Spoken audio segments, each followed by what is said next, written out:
Hello everyone, my name is Rudy Mejia and today we are in Dade City, Florida. We're going to be touring this new construction home.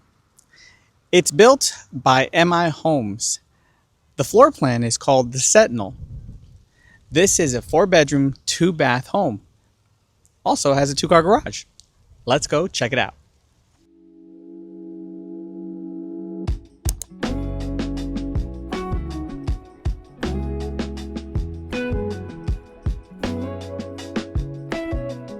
Enjoy the tour and feel free to contact us for more information on this home and the communities it can be built in.